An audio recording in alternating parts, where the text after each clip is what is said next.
Ayah Bunda, jumpa lagi dalam mini parenting.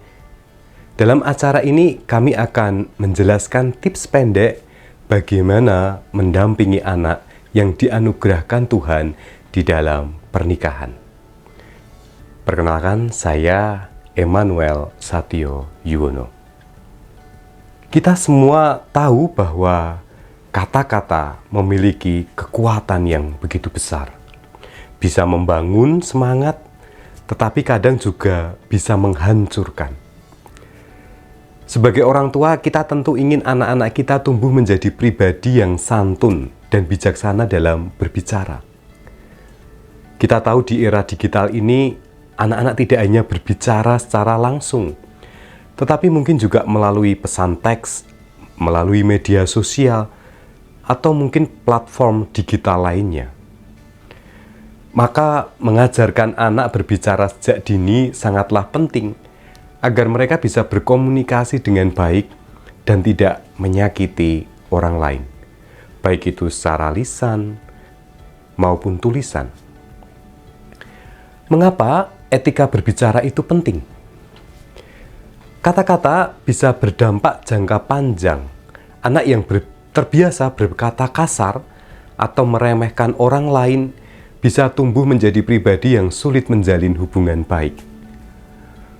Komunikasi yang baik membangun kepercayaan diri.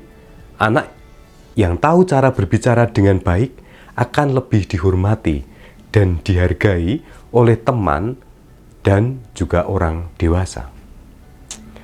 Perkataan negatif bisa merusak mental seseorang. Bullying secara verbal seringkali lebih menyakitkan daripada pukulan fisik, dan dampaknya bisa bertahan lama. Lalu bagaimana cara ayah bunda mengajarkan anak etika berbicara? Pertama, selalu ajarkan untuk berpikir sebelum berbicara. Sebelum mengatakan sesuatu, anak perlu belajar bertanya pada diri sendiri. Apakah ini benar? Apakah ini baik? Apakah ini bermanfaat? Jika jawabannya tidak, maka lebih baik tidak perlu diucapkan. Yang kedua, gunakan nada suara yang tepat. Kadang bukan hanya kata-kata yang menyakiti, tetapi juga nada berbicara. Ajarkan anak untuk tidak berteriak saat berbicara dan tidak menggunakan nada meremehkan atau sarkastik. 3. Hindari labeling dan kata-kata merendahkan. Apa misalnya? Contohnya, hindari kata "kamu malas sekali". Lebih baik diganti dengan "ayo, dicoba, pasti bisa". Kamu nakal, lebih baik diganti dengan "apa yang kamu lakukan kurang baik, ayo diperbaiki". 4. Ajarkan cara menyampaikan pendapat dengan sopan. Saat ini banyak anak kesulitan mengungkapkan pendapat tanpa terdengar kasar. Latih mereka dengan kalimat seperti "aku tidak setuju, tetapi aku menghargai pendapatmu. Aku merasa kurang nyaman jika kamu berbicara seperti itu". Inilah contoh-contoh sederhana. Kemudian yang kelima, beri contoh dalam keluarga. Anak-anak meniru apa yang mereka dengar di rumah.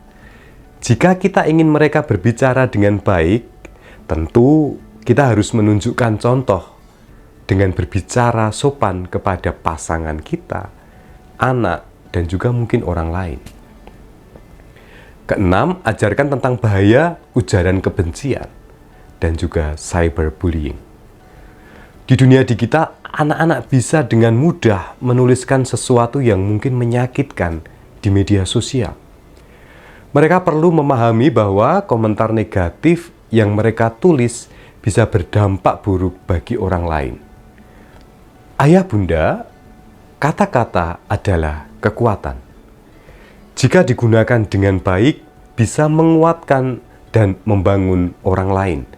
Tetapi jika digunakan dengan buruk, bisa meninggalkan luka yang mungkin sulit untuk sembuh.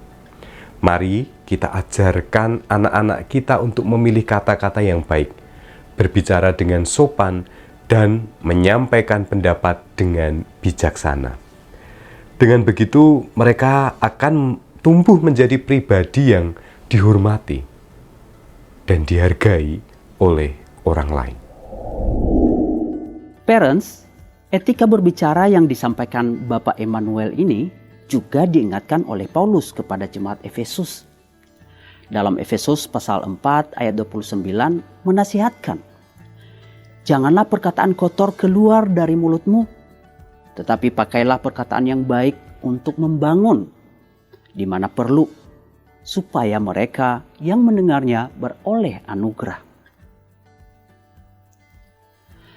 Parents, anak perlu tahu bahwa kata-kata mereka adalah gambaran dari siapa diri mereka. Karenanya, sebagai orang tua, kita dipanggil untuk membentuk hati mereka, agar lidah mereka menghasilkan buah yang manis dan bukan pahit, membangun dan bukan meruntuhkan, menguatkan dan bukan melukai. Karena itu, didiklah orang muda menurut jalan yang patut baginya. Maka pada masa tuanya pun, ia tidak akan menyimpang dari jalan itu. Terima kasih telah bergabung di dalam program Mini Parenting YKB TV. Silakan like dan subscribe channel ini. Jangan lupa share juga kepada ayah bunda lainnya. Tuhan kiranya memberkati kita semua.